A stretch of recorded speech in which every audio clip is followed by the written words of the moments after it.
ನಮಸ್ಕಾರ ಸ್ನೇಹಿತರೆ, ನಾನು ಹನುಮಂತ್ ಮಾಗಿ. ಮಹೇಶ್ ತಿಮ್ರೋಡಿಗೆ ಈಗ ಒಂದು ಷರತ್ತುಬದ್ಧ ಜಾಮೀನು ಸಿಕ್ಕಿದೆ ಅಂತಲೇ ಹೇಳ್ಬೋದು. ಮಹೇಶ್ ಶೆಟ್ಟಿ ಈಗ ರಿಲೀಸ್ ಕೂಡ ಆಗಿರ್ತಕ್ಕಂಥದ್ದು. ಈ ಹಿಂದೆ ಒಂದು ಕೋರ್ಟ್ನಲ್ಲಿಯೂ ಕೂಡ ಅವರಿಗೆ ಜಾಮೀನಿಗೆ ಅಪ್ಲೈ ಮಾಡಲಾಗಿತ್ತು. ಆದರೆ 14 ದಿನಗಳ ನ್ಯಾಯಾಂಗ ಬಂಧನವನ್ನು ಕೂಡ ಆ ಒಂದು ಕೋರ್ಟ್ ನೀಡಿತ್ತು. ಆದರೆ ಉಡುಪಿಯ ಕೋರ್ಟ್ನಲ್ಲಿ ಈಗ ಜಾಮೀನು ಕೂಡ ಮಂಜೂರಾಗಿರ್ತಕ್ಕಂಥದ್ದು. ಏನು ಈ ಒಂದು ಜಾಮೀನಿನಲ್ಲಿ ಏನೇನು ಷರತ್ತುಬದ್ಧಗಳಿದ್ದಾವೆ, ಈ ಒಂದು ಅಲ್ಲಿ ಸಂದರ್ಭದಲ್ಲಿ ಏನೇನೆಲ್ಲ ಆಯಿತು, ವಾದ ವಿವಾದಗಳಲ್ಲಿ ಏನೇನೆಲ್ಲ ವಕೀಲರು ಮಾಡಿದರು, ಸೊ ಈ ಒಂದು ವಿಚಾರವನ್ನು ಸಂಕ್ಷಿಪ್ತವಾಗಿ ತಿಳಿತಾ ಹೋಗೋಣ. ಮಹೇಶ್ ಶೆಟ್ಟಿ ತಿಮ್ರೋಡಿಯ ವಕೀಲರು ಕೂಡ ಅದೇ ರೀತಿಯಾಗಿ ಉಡುಪಿಯ ಅನೇಕ ಜನ ವಕೀಲರು ಈ ಒಂದು ನ್ಯಾಯವನ್ನು ಕೂಡ ಮಂಡಿಸಿದರು. ಸೊ ನಿಮಗೆ ಈಗಾಗಲೇ ಗೊತ್ತಿರೋ ಹಾಗೆ ಉಡುಪಿಯ ಜಿಲ್ಲೆಯ ಪೊಲೀಸರು ಏನಿದ್ದಾರೆ, ನಿಮಗೆಲ್ಲರಿಗೂ ಕೂಡ ಬ್ರಹ್ಮಾವರ ಪೊಲೀಸ್ ಠಾಣೆ ಗೊತ್ತಿದೆ ಅನ್ಕೋತೀನಿ. ಬ್ರಹ್ಮಾವರ ಪೊಲೀಸ್ ಠಾಣೆಯ ಪೊಲೀಸರು ಕೂಡ ಇವನನ್ನು ಅರೆಸ್ಟ್ ಮಾಡಿದರು, ಅಥವಾ ಮಹೇಶ್ ಶೆಟ್ಟಿ ಅವರನ್ನು ಅರೆಸ್ಟ್ ಮಾಡಿದರು. ಸೊ ಮಹೇಶ್ ಶೆಟ್ಟಿ ಅವರನ್ನು ಅರೆಸ್ಟ್ ಮಾಡೋದಕ್ಕೆ ಇಲ್ಲಿ ಕೆಲವೊಂದು ತಪ್ಪುಗಳನ್ನು ಕೂಡ ಪೊಲೀಸರು ಮಾಡಿದ್ರು ಅಂತ ಈ ವಕೀಲರು ವಾದವನ್ನು ಮಾಡಿದ್ರು. ಏನು ಆ ತಪ್ಪುಗಳು? ಇನ್ನು ಅವಧಿ ಪೂರ್ವದಲ್ಲಿ ಇವರಿಗೆ ನೋಟಿಸನ್ನು ಕೂಡ ಕೊಟ್ಟಿರ್ತಕ್ಕಂಥದ್ದು. ಅಂದರೆ ಮೊದಲನೇ ನೋಟಿಸನ್ನು ಕೊಟ್ಟಿರ್ತಾರೆ. ಆ ಮೊದಲನೇ ನೋಟಿಸ್ಗೆ ಒಂದಿಷ್ಟು ಅವಧಿ ಅಂತ ಇರುತ್ತೆ. ಅಷ್ಟು ದಿನಗಳು ಆದ ಬಳಿಕ ಎರಡನೇ ನೋಟಿಸನ್ನು ಕೊಡಬೇಕಿತ್ತು. ಬದಲಿಗೆ ಆ ಅವಧಿ ಪೂರ್ವದಲ್ಲಿಯೇ ಮತ್ತೊಂದು ನೋಟಿಸನ್ನು ಕೂಡ ಕೊಟ್ಟಿರ್ತಕ್ಕಂಥದ್ದು.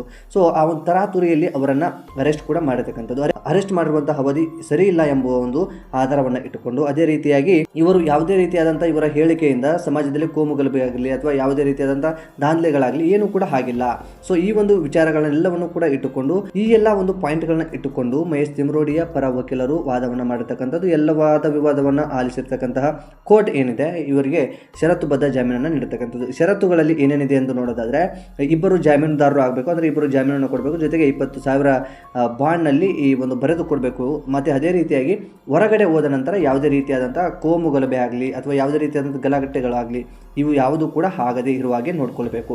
ಈ ರೀತಿಯಾದಂಥ ಷರತ್ತುಬದ್ಧ ಜಾಮೀನನ್ನು ಕೂಡ ಮಹೇಶ್ ತಿಮ್ರೋಡಿಗೆ ಉಡುಪಿಯ ಕೋರ್ಟ್ ನೀಡಿರ್ತಕ್ಕಂತಹದ್ದು. ಸೊ BL ಸಂತೋಷ್ ವಿರುದ್ಧವಾಗಿ ಅವಹೇಳನಕಾರಿ ಹೇಳಿಕೆಯನ್ನು ಕೊಟ್ಟಿರುವ ಕಾರಣದಿಂದಾಗಿ ಈ ಒಂದು ವ್ಯಕ್ತಿಯನ್ನು ಬಂಧಿಸಿರ್ತಾರೆ. ಆದರೆ ಈಗ ಇವರಿಗೆ ಜಾಮೀನು ಕೂಡ ಮಂಜೂರಾಗಿದೆ ಅಂತ ಹೇಳ್ಬೋದು. ಸೊ ಈಗ ಈ ಒಂದು ಮಹೇಶ್ ಶೆಟ್ಟಿ ತಿಮ್ರೋಡಿಯ ಅಭಿಮಾನಿಗಳಿಗೆ ತುಂಬ ಖುಷಿ ಕೂಡ ಆಗಿರುತ್ತೆ. ಅದೇ ರೀತಿಯಾಗಿ ಸೌಜನ್ಯ ಪರ ಹೋರಾಟರಿಗೂ ಕೂಡ ಇದು ಖುಷಿ ಅಂತಲೇ ಹೇಳ್ಬೋದು. ಸೊ ಇನ್ನು ಈ ಧರ್ಮಸ್ಥಳ ಪ್ರಕರಣಕ್ಕೆ ಸಂಬಂಧಪಟ್ಟ ಹಾಗೆ ಸಾಕಷ್ಟು ಬೆಳವಣಿಗೆಗಳು ಕೂಡ ಆಗ್ತಾ ಇದ್ದಾವೆ.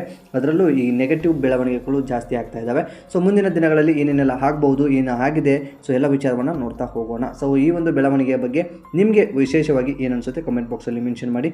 ಮತ್ತು ಮುಂದಿನ ವಿಡಿಯೋದಲ್ಲಿ ಸಿಗೋಣ ಸ್ನೇಹಿತರೆ. ನಮಸ್ಕಾರ.